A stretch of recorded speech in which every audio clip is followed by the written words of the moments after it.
Snow Queen on the set, Michelle Maradalini in her throne, you bet. Reading every waveform in the wires by feel. Blind and deaf, but her logic stays real.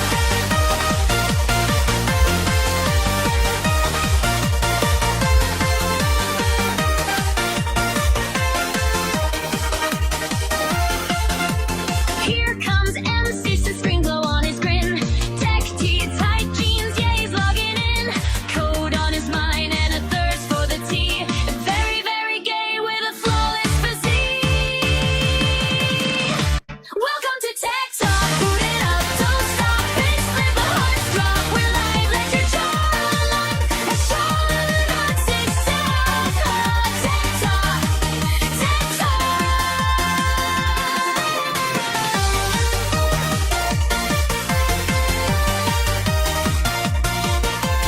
She maps the matrix in the brush of her hand. He flexes biceps while he upgrades the RAM. Rumors in the chat, they be causing a fuss. S60 is definitely not Miss Hussey Trust. Welcome to Tech Talk. Boot it up, don't stop. Bitch, flip with hearts drop. We're live, let your jaw unlock. It's all S60 Tech Talk. Tech Talk.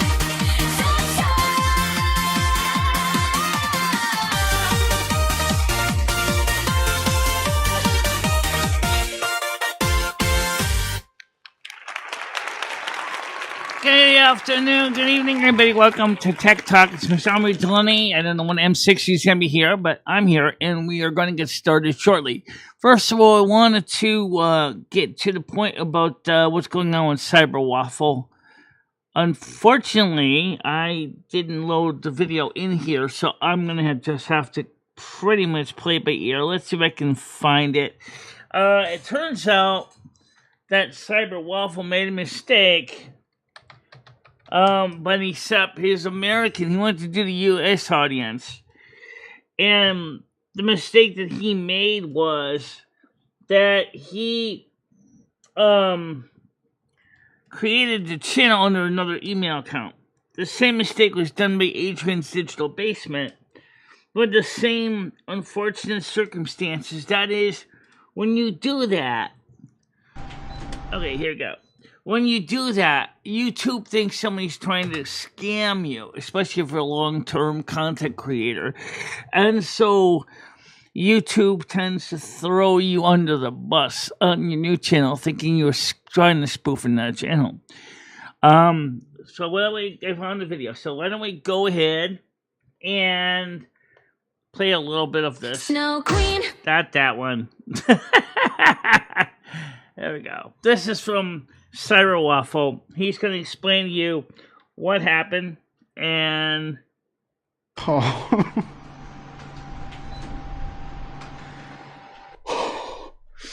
You can tell that I made my channel in winter because I was not prepared for this. Anyway, ignoring the fact that it's like 45 degrees in here, Celsius, YouTube have deleted one of my other channels, and this video, I want to talk a little bit about it because I've had literally hundreds of comments of people asking me what happened. It's also a bit more frustrating because I promoted my other channel in a few videos which you may have seen over the past day or two, and obviously by the time those videos have come out, that channel's been deleted. And I wasn't going to go through and completely restructure all of those videos. I thought I'd just do a video explaining what happened. Right, before we kick off this video, there is one problem. Everything we go through in this video can't be resolved unless I'm at 100,000 subscribers. Yes, this isn't a cheeky way for me to gain subs, by the way. Just hear me out. So I've launched an American channel which is basically focusing on everything we focus on in the UK with digital privacy laws, Online Safety Act, age verification. And I did a specific channel for the US because there's a lot of things that do cross over, and obviously those videos will be shared across both channels, but there's also 95% of stuff that doesn't cross over at all, but I still find it interesting to talk about. So we launched that channel, and I kind of like blank posted it. I just kind of posted it out of nowhere, and in the space of an hour and a half or 2 hours, we had nearly 1,000 subscribers. I think one of the videos was on like 10-something thousand views.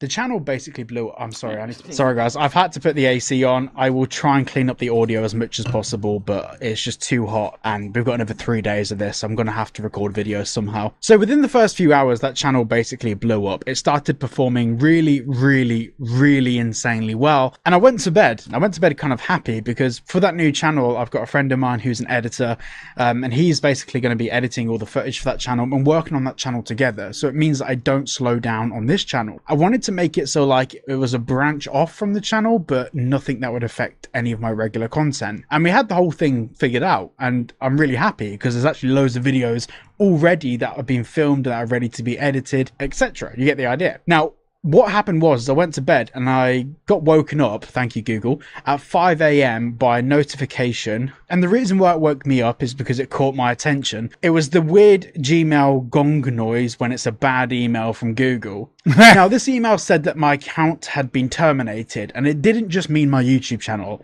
It meant the whole Google Suite account for that YouTube channel. Now, what made this really interesting is that that account was actually linked to this account.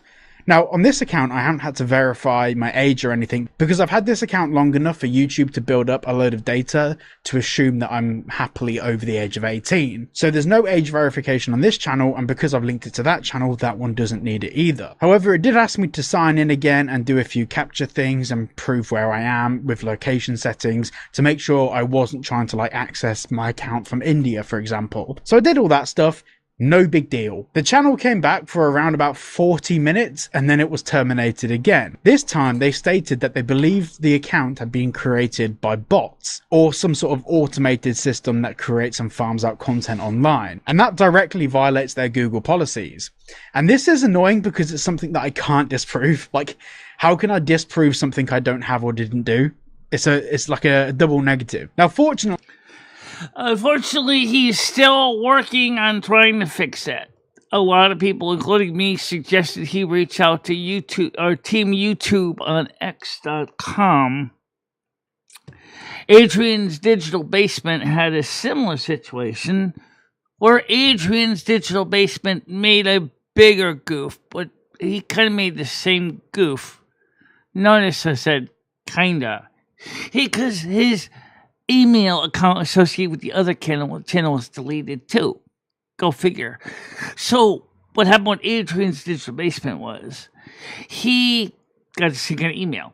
All right. He had 2 channels for Adrian's Digital Basement. And but he had set them up as separate emails. Why? I don't know. But he did. He did.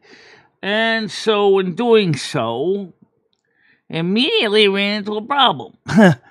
YouTube deleted the other channel and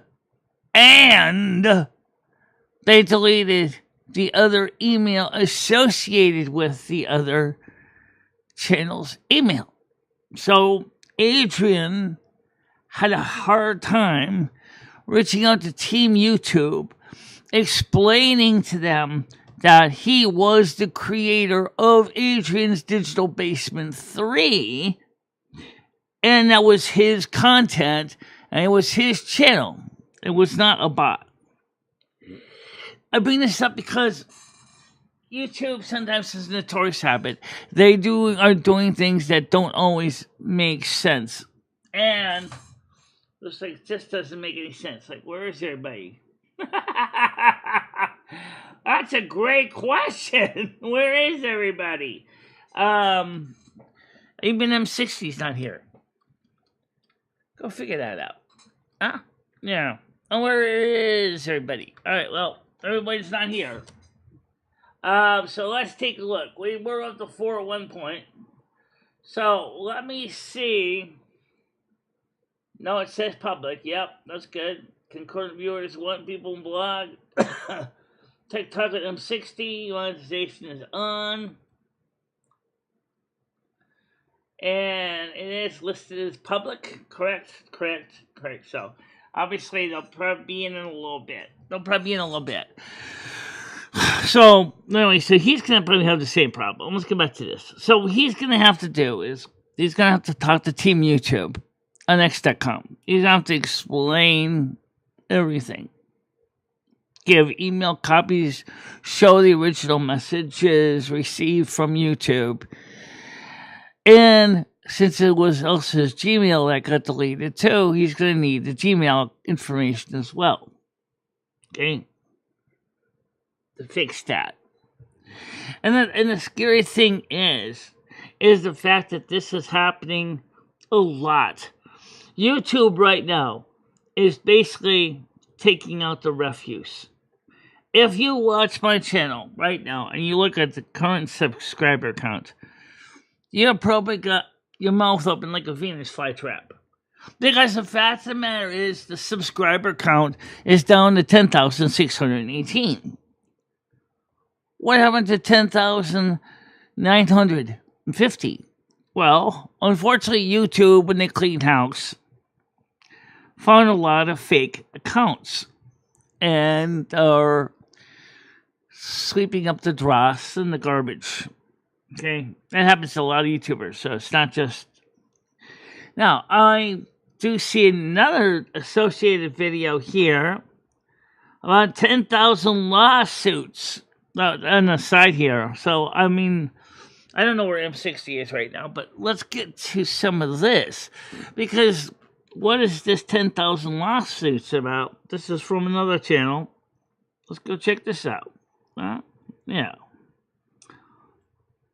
So YouTube is currently facing tons of lawsuits right now, where they just had to settle a lawsuit with a 15-year-old over social media addiction, and they have more than 1,000 cases that are still to be heard in the state of California alone. I have some mixed feelings about this, but we'll get into it in a little bit. YouTube settled a lawsuit with a 15-year-old over social media addiction a few weeks before it was set to go to trial. Over the past year, a number of social media platforms have been hit with lawsuits revolving around social media addiction. There was a big one, a famous one, about a 20-year-old woman known as KGM, who won $6 million from Meta and Google over social media addiction. The 20-year-old also settled the suit with other platforms like Snapchat and TikTok just hours before a court hearing was set to take place. Platforms have fought back against the case, which was filed in California, but others have been following in its wake. And the thing about this whole thing about her getting that settlement, right, is it opened Pandora's box for YouTube. Now a bunch of individuals have the right to go ahead and sue all these social media companies and basically possibly win some settlement money based on social media addiction. There's this kid in Florida who is suing them and saying, Bully, good, sue them.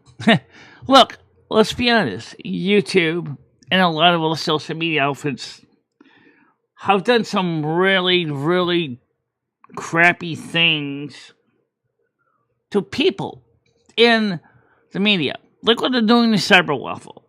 Now, let me just read the summary so you don't have to play the whole video, because this looks like it's a little bit on the long side. So let me just read this here real quick here. Where am I? It says, this video discusses the growing wave of social media addiction lawsuits facing tech giants with a focus on recent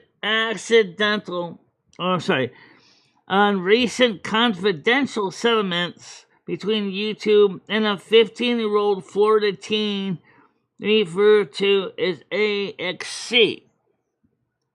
Key takeaway: legal precedent. This settlement follows a landmark bellwether case involving a 20-year-old plaintiff, KGM, who successfully won a $6 million judgment against Meta and Google. These cases have opened up a Pandora's box, leading to thousands of similar pending lawsuits. Core allegations. Plaintiffs allege that platforms are intentionally designed to be addictive, using features like autoplay and infinite scroll, which critics argue negatively impacts the mental health of minors, contributing to conditions like depression, anxiety, social dysmorphia. Oh. Okay, I can explain that one in a second. The slippery slope of age verification. The creator expressed a significant concern about these legal challenges or invariably result in government forcing platforms to implement global ID-based age verification. He argues that would turn into a system of mass surveillance requiring users to submit government IDs or an AI facial scan to access websites. Now, let's be honest here. I don't want my ID on any database maintained by anybody that is a third party, only because we have seen this over and over again. That ID has been stolen. People's identities in general have been stolen, and makes it really hard to sort of settle a mess completely. Now, there's over 1,000 cases against YouTube, according to this. Okay? With the creator supports holding tech companies accountable for poor business practices, he remains skeptical of the broader implications that these lawsuits have on digital privacy and individual freedom. This doesn't deny the importance of parental responsibility. So what is this physical dimorphia? Well, I'll explain that to you here. Let's see here. It talks about it here. Let me get this right here. To be the addiction, okay, and body dysmorphia, okay. People tend to look at people to see on the internet, and they see these. A lot of them know it's photoshopped, but a lot of people tend to, kind of forget, and then they get into this thing about I would like to look like this woman, like my thumbnail. Why not? My thumbnail is a good example of this, right? You see my thumbnail when you come in there. The woman with the big muchachas. But that's my real face on that, by the way. That's not... originally the picture was a different AI picture. I asked Croc to take that picture and combine it with the other picture with Rusty, which is right here next to me, and put me on top of her body. So that's my real face on an AI body. But you can see what I'm talking about. Oh, wait. Well, we're not on the public panel for a public. I'm waiting for M60. Where the hell is M60? Where is M60? That's a great question. I was waiting for M60 and I don't even see him. Okay. Let me just send them a message here. Hey, M60 and I am live now. Now, are you coming up on UXE? Question mark. Okay, so I think that something happened and he kind of fell behind or something. So if I have to, we'll just muddle through as best we can. All right, now, how you doing, say, Kendall? This is not the morning show. This is a different link. This is a different link specifically for Tech Talk we're using. I don't know where Lofters or M60 are right now, so I'm probably just kind of watching the board right now.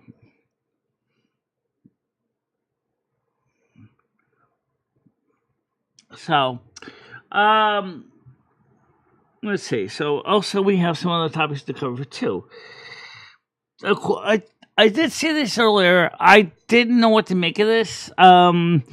It flew off my my radar real quick. 10% of the content watched by preteens is suicide based. I'm like, what? Who's putting content out that would encourage such horrible things? I don't know, but I can't because this link was for this show. All right, so let's go to the next topic. We have some other topics here, and since I don't see the other guys here, I might have to cover his topic. He gave me the notes too. So this one here is called "Even NASA is Embarrassed." Talking about this video explains the development and the revolutionary features of SpaceX Starship human landing system, the HLS. The spacecraft designed to return humans to the lunar surface. It details the complete mission architecture, cabin design, and innovation operating technologies. Well, apparently it is huge. This thing is huge. And it's really, really very, very impressive. But that's nothing compared to the next thing that they're designing. They want to take this spaceship and use it for the next ISS. That's right, folks. They want to turn this into the next ISS. When they tear down ISS, they want to use that same spacecraft, the Starship, as a proposed next space station. It discusses the aging International Space Station and explores whether SpaceX's Starship could serve as a successor. One of the things that the ISS is called International Space Station for a reason was the whole concept was that everything was going to be made, a part would be made in each country that was part of the ISS. If you use a Starship, SpaceX Starship, does that mean each nation would be in charge of their own interior of the Starship to be its own its own zones or something? I mean, to understand how big the ISS is. I mean, the new spacecraft is. This shows a picture here of the other one, but I'm going to use this because this is a perfect illustration of what I'm talking about here. Here you can see the example of what the cutaway view of the Starship is. No, it is not the Starship Enterprise, but it is certainly big enough. Very, very fascinating. Very beautiful craft. Enormous. New York, please take a chill pill. I'm not asking you to be, I'm not trying to be mean.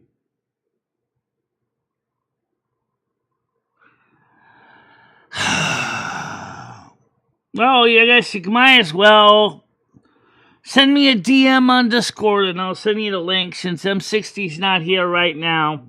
If you want to come up, so send me a link on the, I don't know where M60 is, but if you want to come up, send me a DM. Okay? Is that good enough for you?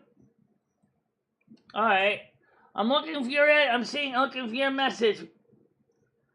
I'm looking for your message. I don't see your message yet. Oh, I found it.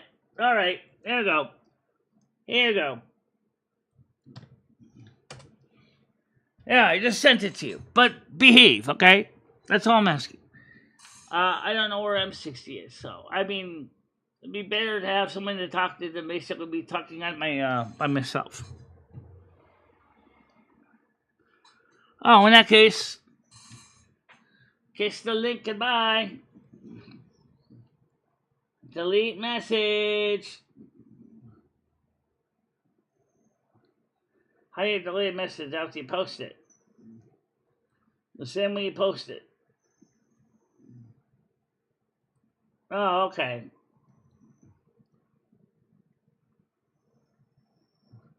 Copy text. Okay, you blew it too. Goodbye. Link's gone. All right, so,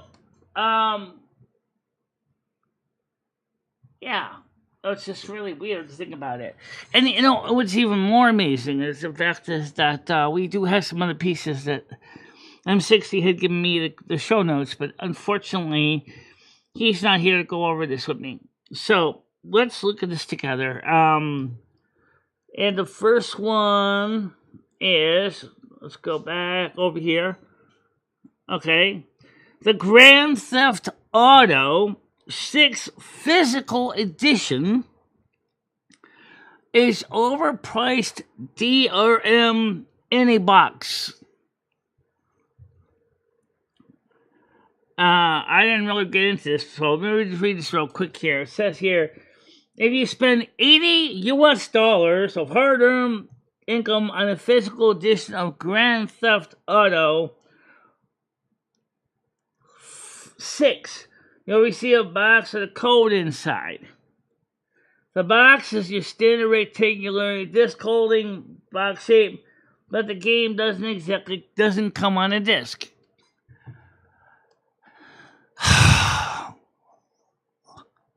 Why are they doing it this way? Alright, so it says, but the game itself doesn't come with a disc or two at all. Perhaps the physical part of the warm feelings you get when you manually type in the code into your PS5 or Xbox Series X certainly can't be just referring to the box, right? Oh my god. Anyway, at least the physical edition doesn't cost any more than the digital version, which is already raising eyebrows at $80. This isn't an unheard of price point in today's market, but it's shocked the players who are still getting used to the $70 standard AAA games. Nintendo has been at the forefront of the more than $70 movement, pricing Mario Kart World at $80 in 2025. And following that up with Elden Ring heading to Switch 2 this August, Xbox also really teased an increase to $80 for first-party games in 2025, but it backtracked just a few months later. Now, so in other words, it's talking about how players really are finding this very expensive. The first thing is, why are you charging $80 for an empty box? Why do you have to charge $80 for an empty box? Why are players asking to buy a game box that is nothing but an empty box? How are you guys in the industry affording to pay these prices? It doesn't make any sense to me. Why are you guys paying these prices? Go figure. That's crazy. Now you guys are going to be paying $80 and all you get is a lousy empty box? I wonder who here has the lack of brains, you or the publisher? Environmentally, they're stupid because it's in your box that would hold a CD or DVD for a game, but there is none. So now you got something that's going to end up sitting in a landfill somewhere, and it's not going to help you because you can't play it. It's not a physical copy of the game. It's just a registration code. Just an example of stupidity that they do this. I was like, why are you doing this? This doesn't make any sense.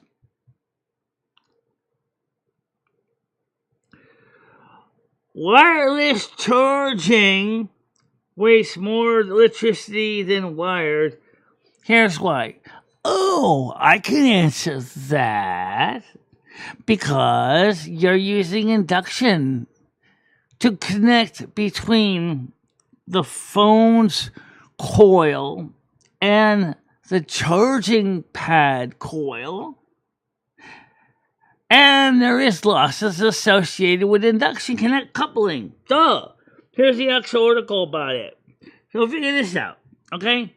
Here you see a typical setup here, using the new MagSafe iPhone charger, right?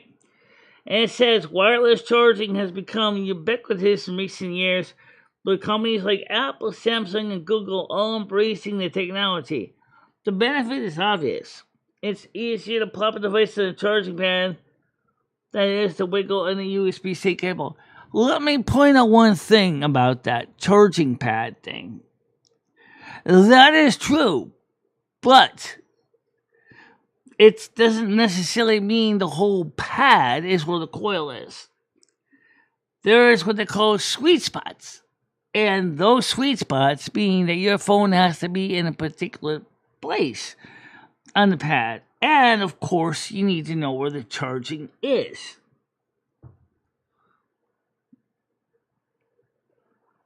Yeah, I know. I'm not sure why everybody is today, but I'm just going to do my best, okay?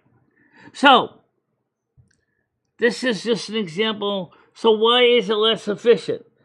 Despite the convenience, there's some downside with wireless charging. Generally speaking, wireless charging is inefficient, wasting more energy than wire charging. Let's get into the way and detail other risks associated with wireless charging. Wireless chargers use more power to completely charge the device when compared to a cable.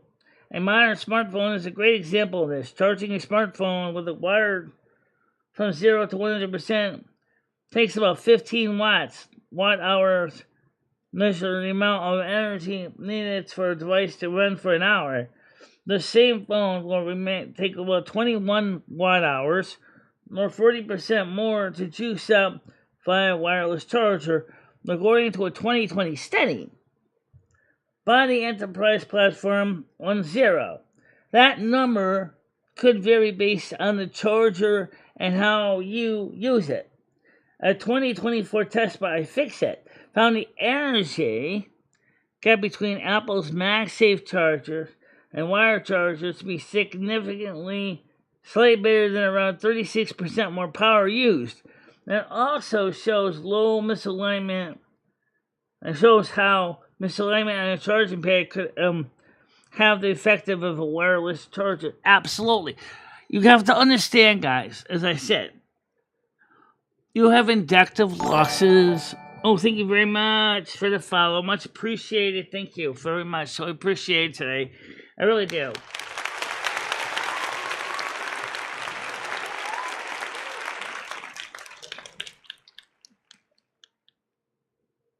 I did. You said, sorry, you're not interested, so I deleted it.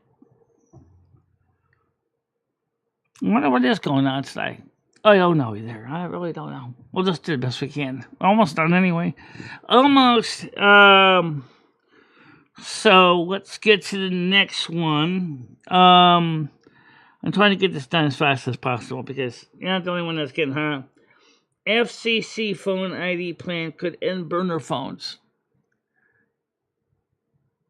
Now, the question is why? This is from Fox News. Okay. And it says in the commercials, I got it. All right. It says here, FCC phone ID plan could end burner phones. The FCC says tougher phone identity checks could stop scammers, but privacy advocates warn the proposal could make private phone access much harder. Here we go with the ID thing. Again.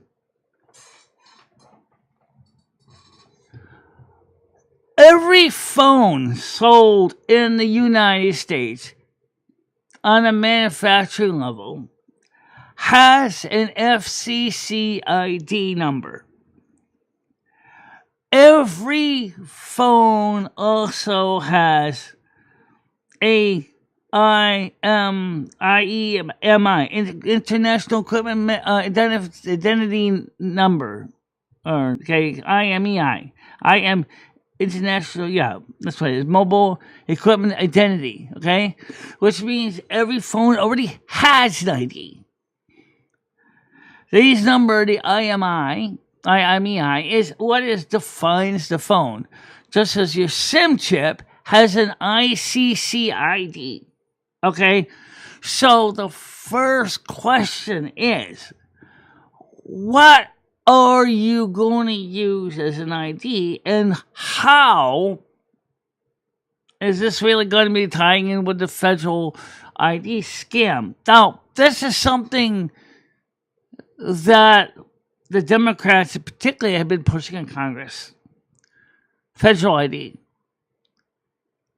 Since it's not a political channel, I'm not going to get too much into this, but Trump is very mad that they have not considered passing the SAVE Act yet. Yet they want federal IDs, particularly on the Democrats pushing that. But that's just, again, related just like what Cyber Waffle's been talking in the UK. Connor Starner's government, same thing. He wants the same ID system to make it how everybody who wants to use the internet has to show ID. Go figure. I'm going to have to temporarily mute you. Now, you chill out. Yeah, I'm gonna have to mute him a bit. Yeah, I hate to do it to you. I know what to do. Whoa, I know what I'm gonna do. Yeah. Alright, so let me just put this user in timeout since my show is almost over. You're on timeout for 30 minutes. Okay? I don't have time for this. I really don't know where everybody is. I don't know what's going on. But I'm going to assume that there's something else going on here. Because normally a show gets more viewers than just one. I don't know where M60 is.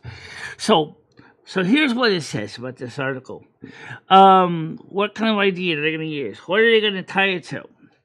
It says, buying a phone without tying directly to your identity could get much harder. The Federal Communications Commission, FCC, is considering a tougher know your customer rules for voice providers.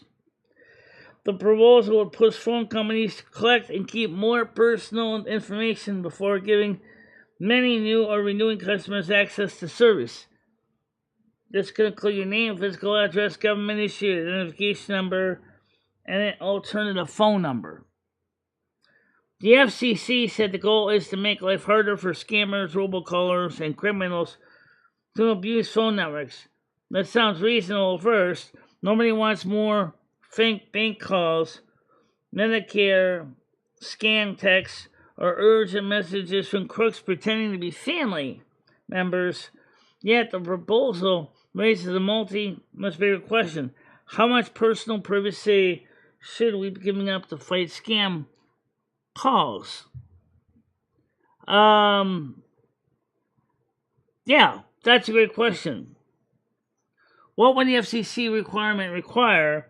The FCC phone ID proposal focuses on identity checks for originating voice providers. These are the companies that allow calls to enter the phone network. Right now, the FCC already expects providers to take steps to know the customer and stop illegal calls. The new process would make those duties more specific. The FCC is asking whether providers should be required to obtain and retain certain customer information before getting service. An amendment that could include your name, your physical address, your government issued identification number, alternative telephone number. The FCC is also asking how these rules should apply to new and renewing customers. That phrase is important. A narrow version can focus on people opening new accounts. A broader version could reach people who switch plans or renew services with the current provider. For high-volume customers, including some businesses and foreign customers, the FCC is also and asking whether providers should collect more information. First of all, I think right now the problem is we got too much before we set up the ID. They got too much information already out there. We already got, your whole life is on the web. How much more can you do? If before you know it, somebody out there is going to go out there and take all the information that's on those third-party sites and is going to start opening up accounts with your name, your social security number, your FICO score, your entire credit history. And because all they had to do was go to one site, rate it, and then all of a sudden now they can become totally you and totally fake out everybody else. The problem is, I don't think a central repository of information is a good idea. Oh, we gotta deal with these assholes. Okay. Get out of here, you fuck. Come on.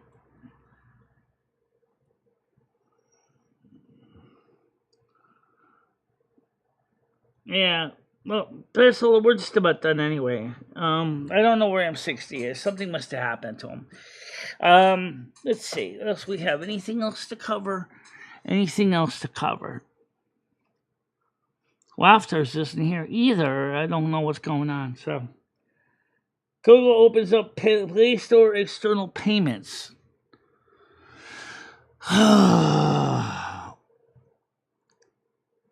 Play Store external payment options.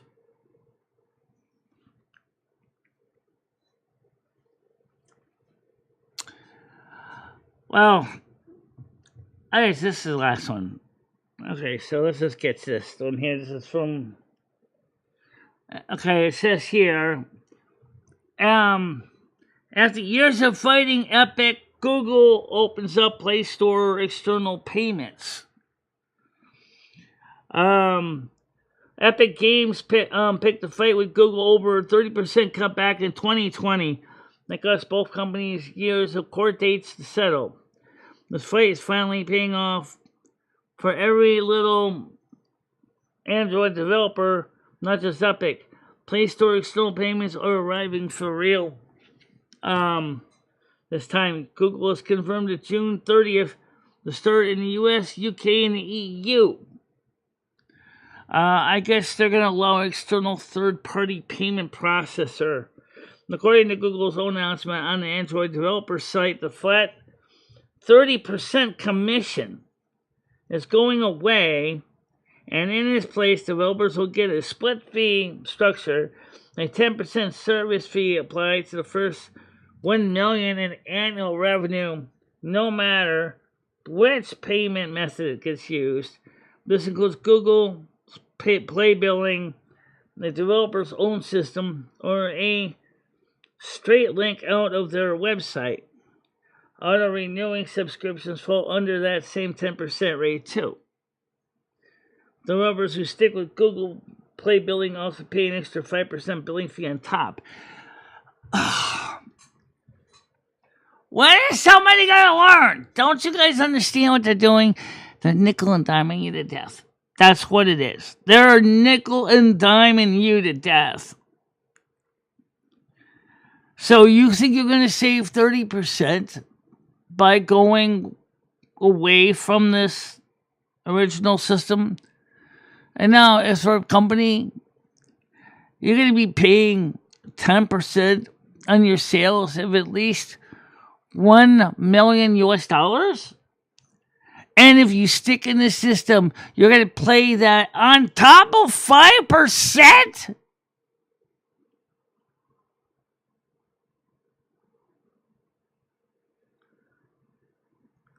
I'm just talking about how stupid some of this, when some of these systems are always trying to nickel and dime everybody to death. That's why I'm yelling. Is that I find it absolutely crazy.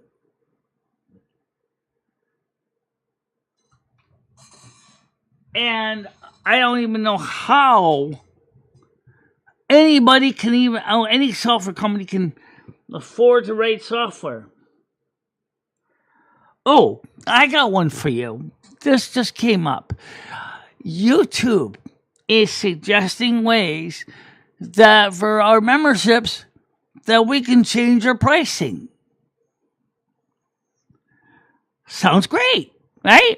Oh, why don't you offer options offering discount for new viewers or your old existing accounts or grandfather or grandmother pay the same amount they're already paying? What, you think $2.99 and $4.99 is too much money a month?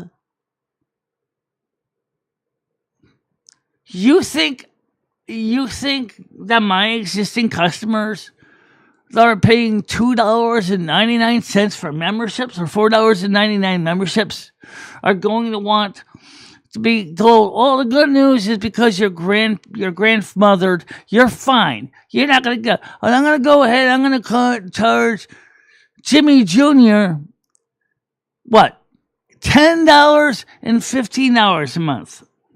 You kidding?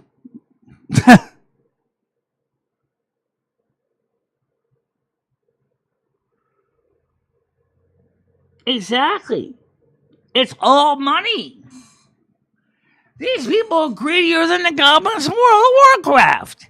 Time is money, friend. Yeah, you're right. Time is money, you asswipe.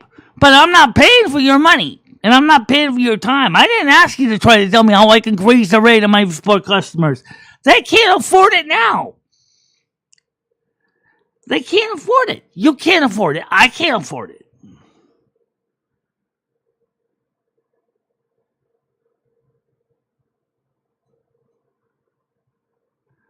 I mean, it's bad enough that Google went up to $19.99 a month for the YouTube Premium plan. That's pretty scary.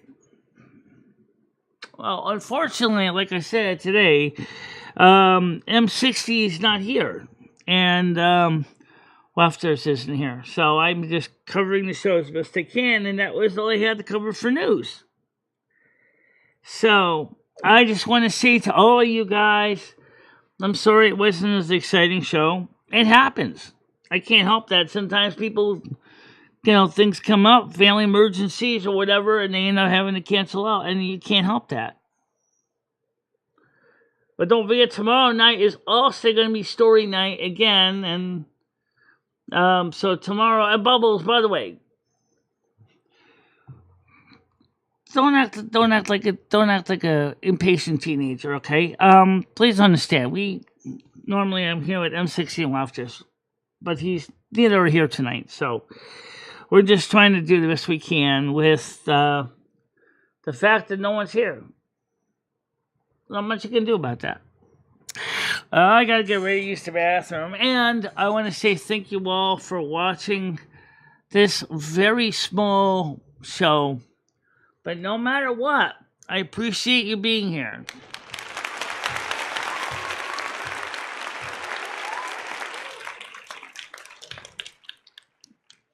Tomorrow we'll be continuing on with our story with Grok. And and I wanted to let you know that I do appreciate you being here every day. Oh, yeah! And I appreciate that you watch my show every morning. Oh, yeah! Even you, Bubbles, I appreciate you being here too in the morning show. And so I don't know what's going on tonight. I'm just trying to do the best I can. But for now, everybody, may you all have a happy and safe night. Stay out of trouble, and I'll see you in the morning. Bye-bye. Bye-bye, guys. Snow Queen on the set. Michelle Maradalini in her throne, you bet. Reading every waveform in the wires by feel.